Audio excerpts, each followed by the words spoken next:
Sim, foi bem um vídeo do Bible Project, né? Porque o eclesiástico é deuterocanônico.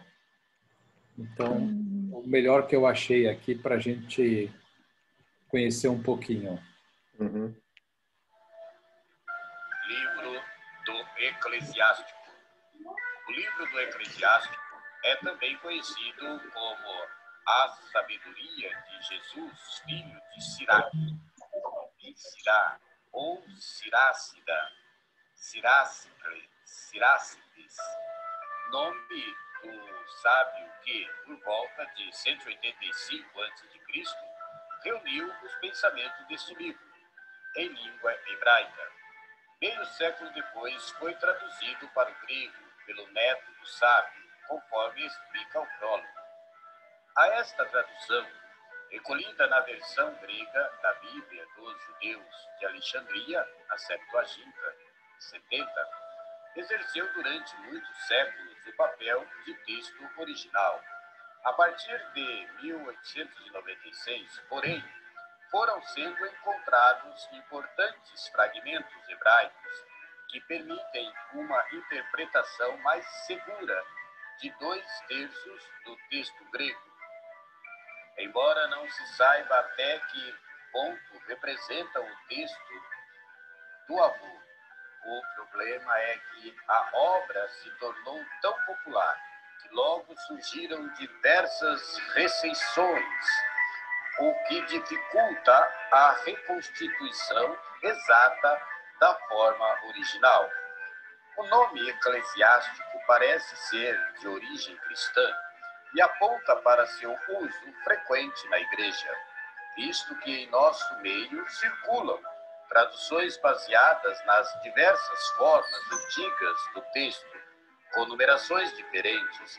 O texto aqui apresentado baseia-se, por um lado, na edição clássica da Septuaginta, a 70, e, por outro, na Vulgata, na qual, ou seja, da qual adotamos a numeração, acrescentando-se a da 70, onde diverge. A nova Vulgata integra as leituras do texto longo grego e das antigas versões latinas. Algumas dessas leituras parecem mais garantidas que o texto clássico, breve, da Septuaginta, enquanto outras parecem grossas, moralizantes ou espiritualizantes, rompendo inclusive o equilíbrio da frase.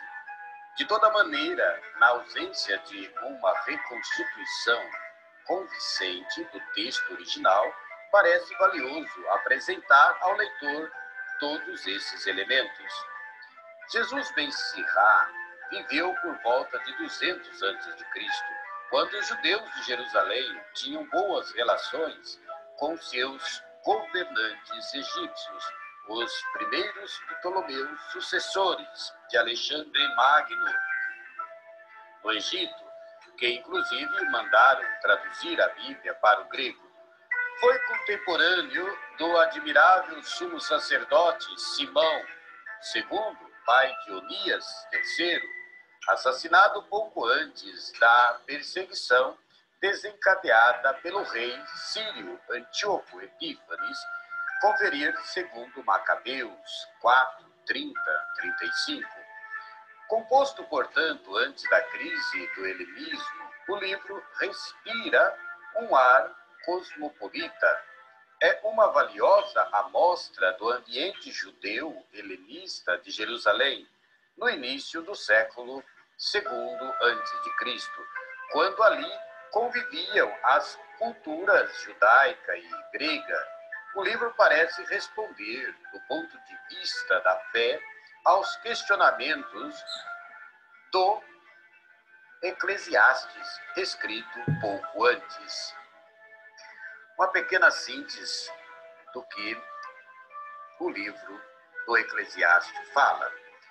O capítulo 1 ao capítulo 23 fala das máximas sapienciais colocadas na boca do sábio. No capítulo 24, 1 até 42, 14, trata ou vai falar, né, da sabedoria personificada. Outras máximas também aqui se encontram do sábio.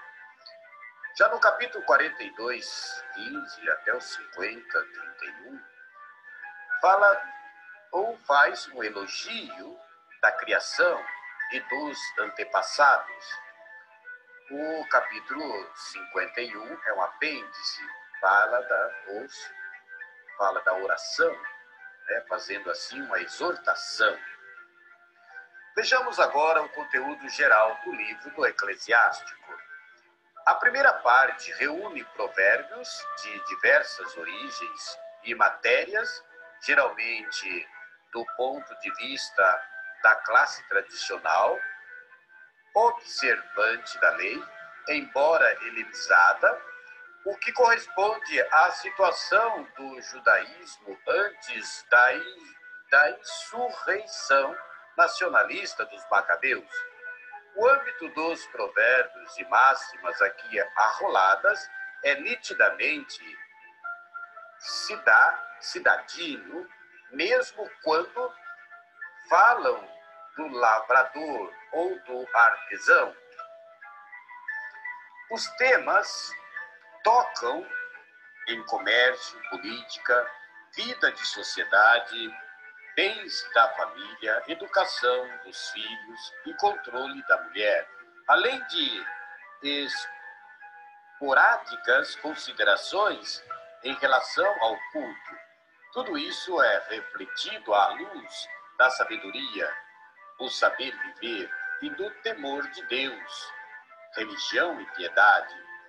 A segunda parte começa com a autoapresentação da sabedoria personificada, principal dom e mesmo cooperada de Deus, conferir Eclesiástico 24. Continuando depois com provérbios e máximas pouco sistematizadas. A terceira parte combina um elogio à obra criadora de Deus com um elogio dos antepassados, escritos à moda helenista. Também aqui transparece a finalidade didática. É um texto a ser decorado como síntese de história pátria. No elogio dos antepassados, destaca-se a figura do sumo sacerdote Simão II, que viveu por volta de 195, bem antes que a crise do helenismo abalasse Jerusalém, custando a vida a seu filho Onias II. O capítulo é uma oração atribuída a Jesus Ben-Sirá. Vejamos agora os temas específicos do livro do Eclesiástico. Primeiro, a sabedoria. Saber viver, lei e dom de Deus. O primeiro sentido da sabedoria no mundo judaico é a habilidade no dia a dia. Sábio, sensato, prudente é quem sabe lidar de modo inteligente com seus afazeres, com seus amigos. O texto usa muitas vezes os termos próximo, companheiro, outro, com os poderosos e com as autoridades, e com a própria esposa. Tudo isso, porém, não é cínico, pragmático, usar os outros, e sim obediência à lei e ao mandamento de Deus, que deseja que seus filhos convivam em justiça, bondade, misericórdia, piedade e paz. E como a lei Torá é o ensinamento, instrução que vem de Deus, essa sabedoria pode ser identificada com a lei como grande dom de Deus. É um jugo suave. Conferir 51, 26. Que depois será aperfeiçoado pelo ensinamento de Jesus de Nazaré. Conferir Mateus 5, 17 até o 20, depois também Mateus 11, versículo 30. No ponto 2 dos temas específicos do livro do Eclesiástico, a sabedoria personificada.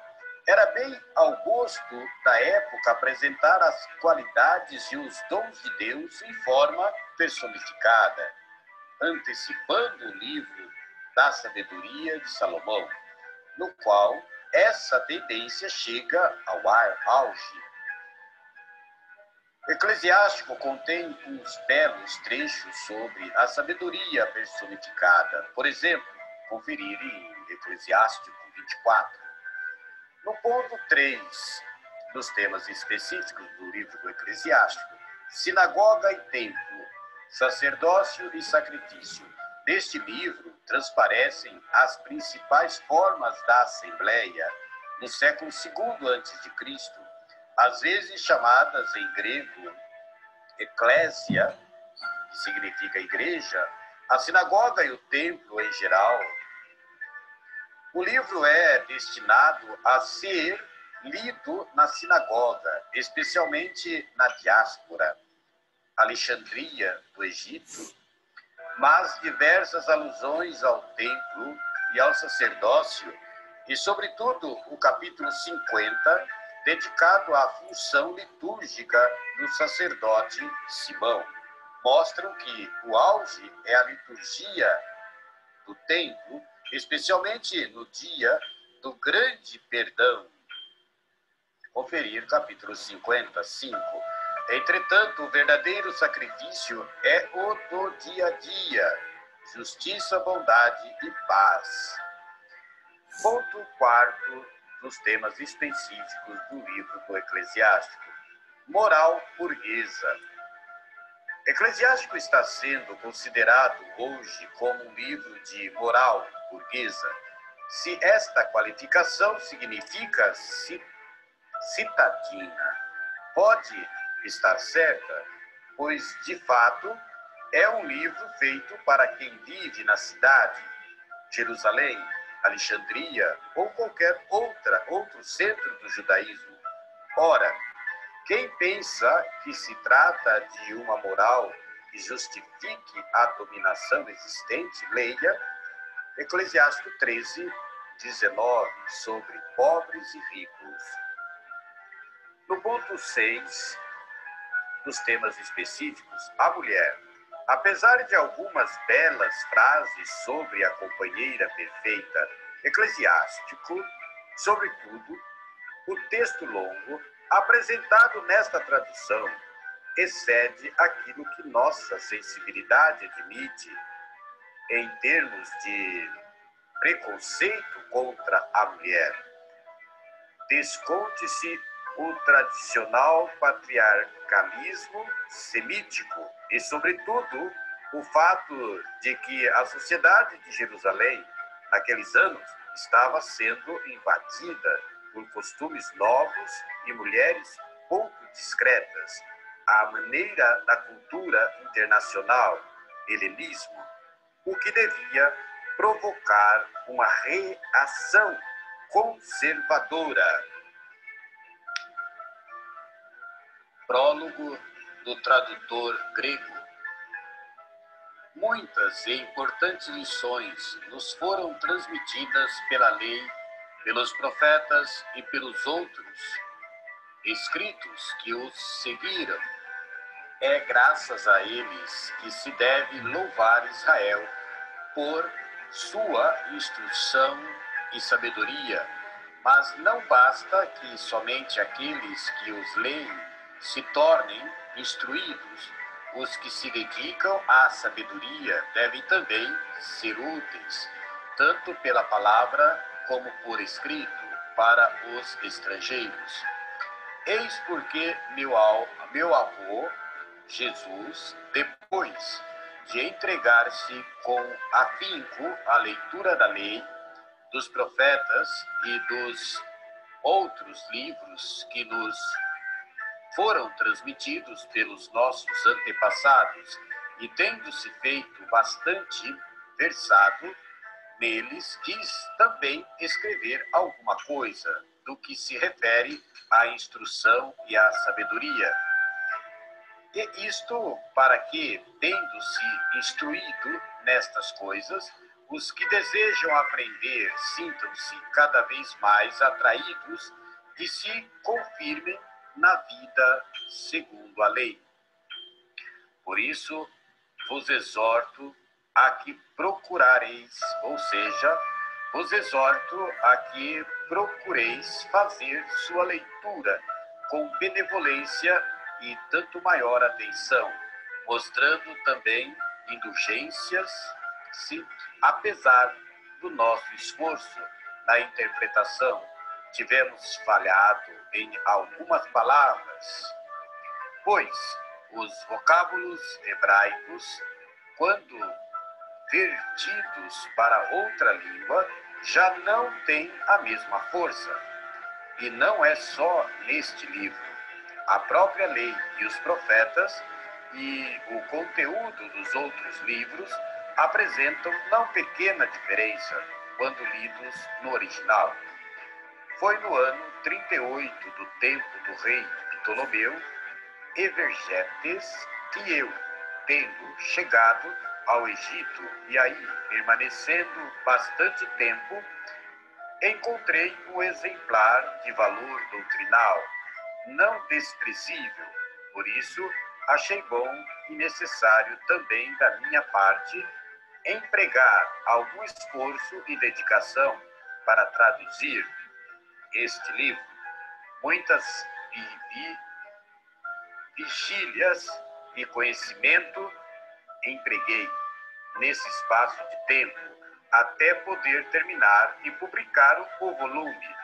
E isso também para aqueles que, vivendo em terra estranha, já instruídos em seus costumes, estejam predispostos a viver em conformidade com a lei.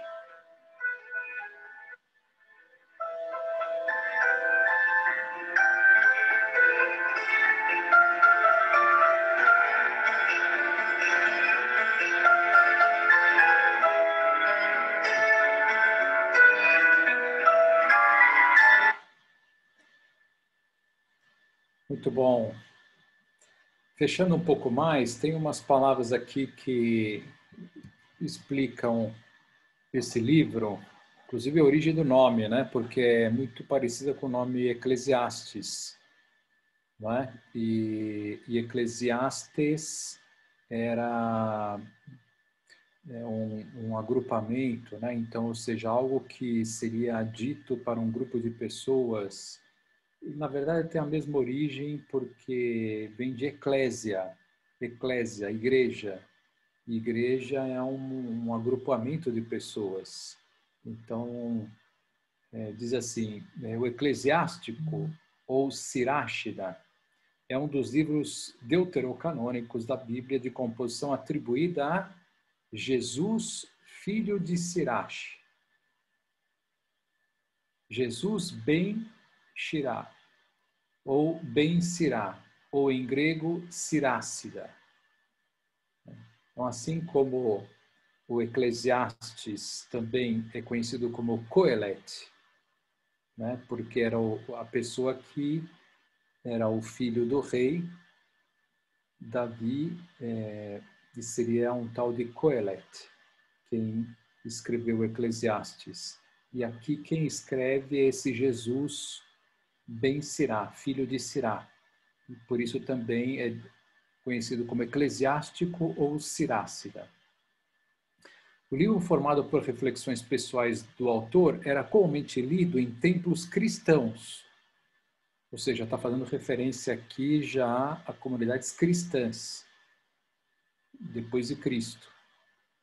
Aliás, o nome eclesiástico, livro da igreja ou da assembleia, provém do uso oficial que a igreja cristã faz desse livro, em contraposição à sinagoga judaica, que não o aceita como palavra de Deus. Então, o livro da igreja, né? O livro da igreja. Vamos ler agora o livro da igreja? Eles chamavam esse livro de livro da igreja, né? Porque também já era a igreja o nome designado para, né, esses locais onde as pessoas se reuniam para pregar já o cristianismo. Tal designação vem desde a época de São Cipriano de Cartago. O livro foi originalmente escrito em hebraico, entre 190 e 124 a.C.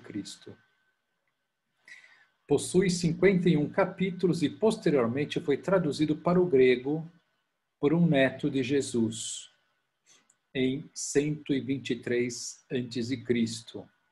Por isso aqui fala da versão dos 70. Né? A versão dos 70 foi aquela versão traduzida para o grego, né? Da Bíblia hebraica traduzida para o grego. Isso 200 anos antes de Cristo, né? No século II antes de Cristo. Conteúdo do livro. No início do século II, a Palestina passou pelo domínio dos Ptolomeus, que são do Egito, para depois dos Seleucidas, que são da Síria. E, a fim de unificar o império exposto a conflitos internos, os Seleucidas promoveram uma política de assimilação e procuraram impor aos povos dominados a cultura, a religião e os costumes gregos. Então, vocês lembram dessa situação aqui com os macabeus. Justamente o Antíoco Epifânio, aquele que foi um rei terrível, né?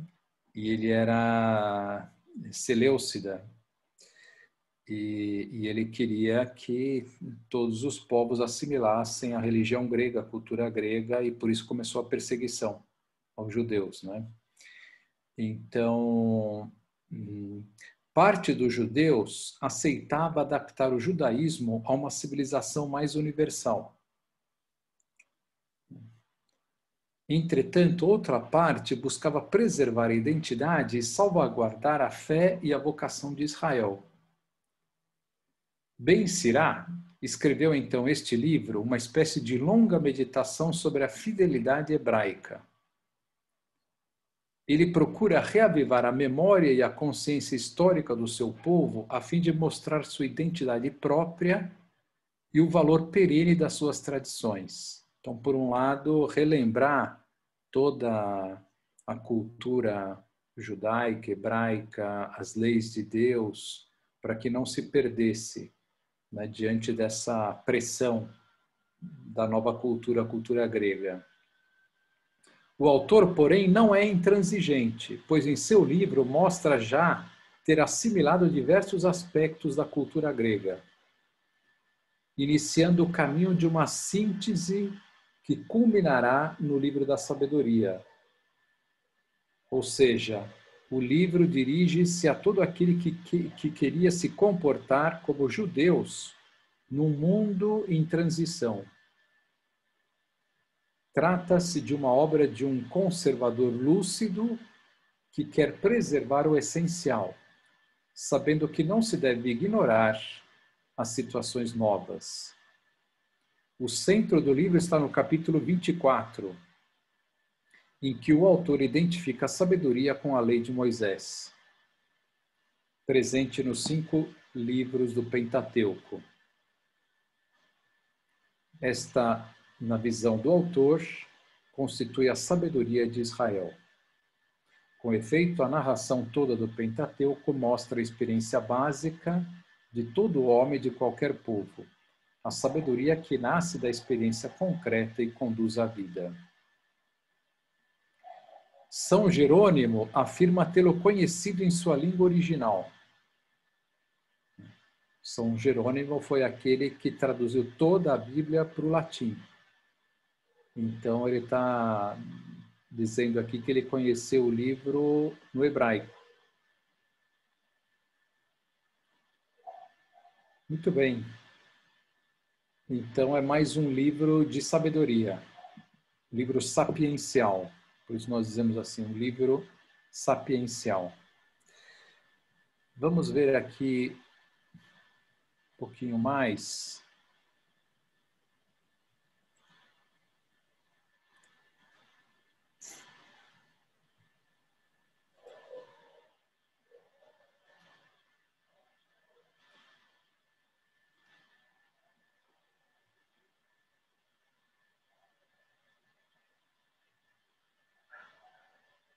Isso aqui, caros amigos, famoso amigas, Felipe Aquino. me acompanham pelo Facebook neste horário de terça-feira, 8 horas. Nós queremos hoje ter mais uma conversa, mais uma meditação importante sobre a nossa Bíblia. Nós estamos no meio da Bíblia, então é interessante a gente aprofundar em algum ponto da Bíblia.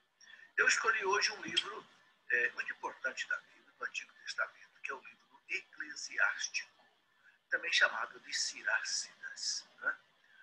Por que esse livro? Eu gostaria de dizer o seguinte, a Bíblia tem 5 livros que são chamados sapienciais, ou seja, livros de sabedoria. Sabedoria das coisas de Deus, sabedoria, né, aquela sabedoria oriental que os judeus foram acumulando durante muitos anos. E os judeus viveram no exílio da Babilônia, no exílio da Síria, no exílio do Egito, no exílio também em Roma. E eles colhiam essa sabedoria que não estava de acordo com a lei de Deus, de acordo com a civilização, vamos dizer, judaica. Eles foram agregando. Então nós temos aí livros, né, por exemplo, como o Eclesiástico, o Eclesiastes, né, o livro da sabedoria, né, temos o livro de Jó, né, temos o livro, alguns até acrescentam o livro dos Salmos também, o livro do Cântico dos Cânticos, né, são livros chamados sapienciais, de sabedoria. Agora, me parece que o mais importante deles é o Eclesiástico. Por quê? Porque há uma razão muito interessante nisso, porque nos primeiros séculos da Igreja, né, quando a Igreja começou a evangelizar os adultos e fazer o catecumenato, né, no primeiro século, se batizavam os adultos, a formação deles era de bastante tempo, duravam 2, 3 anos para serem batizados. E se usava muito o livro de Sirácidas, né, que hoje a gente chama de Eclesiástico. Exatamente por isso que ele ficou sendo chamado de Eclesiástico, que começaram a falar o livro da Eclésia, o livro da Igreja, então ficou o Eclesiástico. Ora, como os nossos, né, padres da Igreja usavam na catequese dos adultos esse livro Eclesiástico, é porque realmente ele tem um valor bastante importante. Então, gostaria de hoje de fazer uma reflexão sobre esse livro. É um livro longo, tem aí 51 capítulos, né, que fala sobre todo que tipo de assunto, como nós vamos poder verificar aqui alguma coisa. O autor apresenta-se, o autor desse livro apresenta-se com o nome de Jesus, filho de Eleazar. Jesus é um nome que já existia no Antigo Testamento, né? Filho de Eleazar, filho de Sirac, por isso que colocaram o livro de nome de Sirácidas, né, também. Ele era um escriba originário de Jerusalém, né? E ele concebe exatamente a vida assim com base nos mandamentos da lei de Deus. Então, é toda uma sabedoria baseada na lei de Deus. Bem, a tradução grega é exatamente sabedoria de Jesus, filho de Sirac, que recebe esse nome, sabedoria de Jesus, filho de Sirac.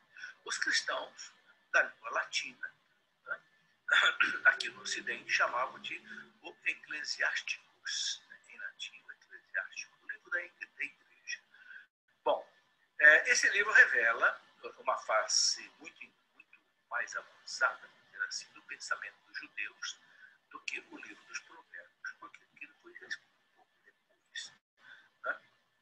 O livro deve ter sido escrito aproximadamente pelo ano 190 a.C., em uma época muito interessante. Por quê? Porque os judeus da Palestina tinham sido dominados pelos gregos, né, chamados Seleucidas. Né? Inclusive, quando aconteceu aquela revolta toda de Macabeus, porque os gregos ali começaram, especialmente no reinado de Antíoco Epífanes IV, que ele queria submeter o judeu ao chamado helenismo. Helenismo, na verdade, é o paganismo. Né? E chegou a introduzir, inclusive, os deuses pagãos, Zeus, etc., no templo de Jerusalém, o que foi uma ofensa tremenda para os judeus e que deu margem exatamente à revolta de Macabeus. Macabeus 1, Macabeus 2, que a gente vê nesses 2 livros da Bíblia. Bem, Então, esse livro ele foi escrito ali em Jerusalém exatamente para refutar aquela filosofia pagã, aquela religião pagã. Foi escrito em hebraico, depois foi traduzido para o grego, lá por volta do ano 132 a.C. A gente sabe que o texto original dele em hebraico se perdeu, mas no final do século passado foram encontrados importantes fragmentos da obra em grego, inclusive em hebraico, inclusive nas grutas de Qumran, né, lá na Palestina, onde foram encontrados aqueles documentos muito antigos dos essênios, né, que eram monges judeus lá do primeiro século, que fugiram da perseguição do judeu, dos romanos, nos 70, quando o general Tito destruiu todo o templo de Jerusalém. Eles fugiram e deixaram guardado em vasos de barro lá naquelas grutas de Qumran. E ali foram encontrados textos, né, exatamente no livro do Eclesiástico, que é escrito também em hebraico. Bem, o texto grego que nós possuímos hoje é uma tradução feita pelo neto do autor. Como é que a gente sabe isso? Porque ele fala isso no final do livro. Né? Exatamente isso, para colocá-lo à disposição dos judeus que estavam no Egito, que se fala assim, com base nos mandamentos. Bom, essa palestra aí dura mais de 1 hora. Enfim, vocês têm material aí, todos nós temos material para aprofundar nesse livro, muito interessante, né? Fala aí que, segundo ele, o livro de sabedoria, enfim, mais representativo e, enfim, mais destacado, justamente porque foi escrito mais para o final, né? Então já recolhe outros conhecimentos, outras instruções. Então, enfim, penso em parar por aqui, para que na próxima aula nós comecemos com o Novo Testamento, tá bom? E muito bem, hein? Terminamos o Antigo Testamento, né? Umas 35 aulas, mais ou menos. E ótimo, já deu uma boa visão, na verdade, Já. não é? Mas esse professor parece tão bom para explicar, né, padre? Sim, você vê que ele conhece bastante, né? Como que é o nome dele que eu não consegui ouvir, por favor? Felipe Aquino. Professor Felipe Aquino. Ele é da Canção Nova. Canção Nova. Da Canção Nova. Sempre tem artigos escritos por ele, enfim, uma pessoa assim, muito boa. Explica bem, né? Explica bem. Maria da Luzia Santiago. Tá ótimo. Então, ficamos por aqui. Ótimo, padre. Obrigada. Obrigada, padre. Obrigada, boa noite, Paulo. até sábado. Obrigada, boa noite a todos, tá? Boa noite. Boa noite, gente. Boa Tchau. noite, viu? Boa noite.